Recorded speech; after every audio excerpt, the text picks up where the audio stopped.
मशरिक news के नाजरीन आदाब। बाबरी मस्जिद शहीद मामले में 32 के 32 राजनेताओं और दूसरे आरोपियों को कोर्ट ने बरी कर दिया सबूत ना होने की वजह से। अब सवाल ये उठता है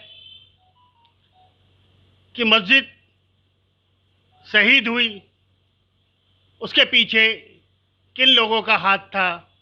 उसके अलावा किसान बिल और तमाम ऐसे ही मुद्दे जो मुल्क के हालात को बयां कर रहे हैं, इन मुद्दों को लेकर के ऑल इंडिया मुस्लिम मजलिस मशावरात के सदर नावेद हमीद साहब से हमने बात की और जानी उनकी राय।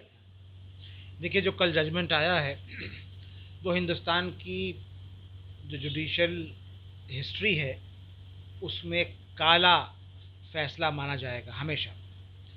ये एक मजाक हुआ है, ये फैसला नहीं है, एक मजाक लिखा गया है।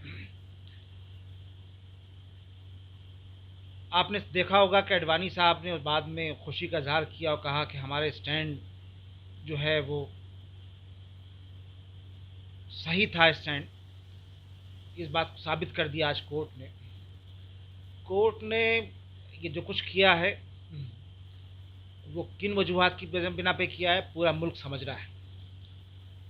रूल ऑफ लॉ को पैरों तले रौंदा गया है।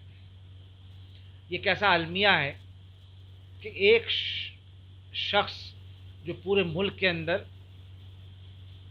राम मंदिर मूवमेंट चलाता है, सैकड़ों लोग उस मूवमेंट की वजह से मारे जाते हैं, हजार लोग जो हैं बेघर होते हैं, दर्जनों जगहों पर फसादात होते हैं और एक माहौल बनता है।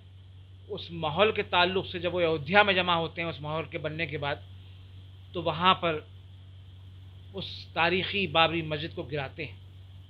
सुप्रीम कोर्ट ने पिछले साल जो अपनी जजमेंट दी उसमें क्या कहा, उन्होंने भी माना कि क्रिमिनल एक्ट था, it was a criminal act.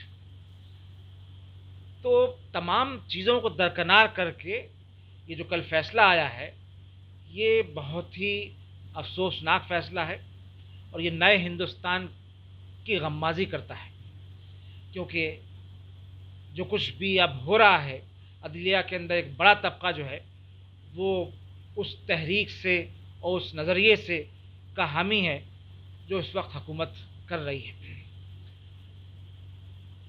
मैं समझता हूँ कि इसके ख़िलाफ़ CBI को फौरी तौर के ऊपर, आज़ादाना तौर के ऊपर अपील करनी चाहिए।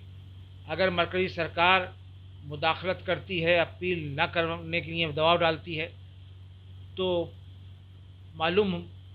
खुलकर मालूम हो जाएगा कि उसका एजेंडा मुल्क के अंदर एक ऐसी फ़िज़ा बनाकर ऐसी हुकूमत की बुनियाद इन्होंने डाली है जिसका मुस्तहकम करना चाहते हैं, जहाँ पर सिर्फ एक तबके की जो हिंदुत्व आइडियोलॉजी, हिंदू आइडियोलॉजी नहीं, हिंदुत्व आइडियोलॉजी जो मिलिटेंट आइडियोलॉजी है, उसके ताल्लुक़ से चाहते हैं कि उसका वर्चस्व हो, जो हिंदुस्तान के लिए मैं समझता हूँ कि बहुत ही घातक होगा।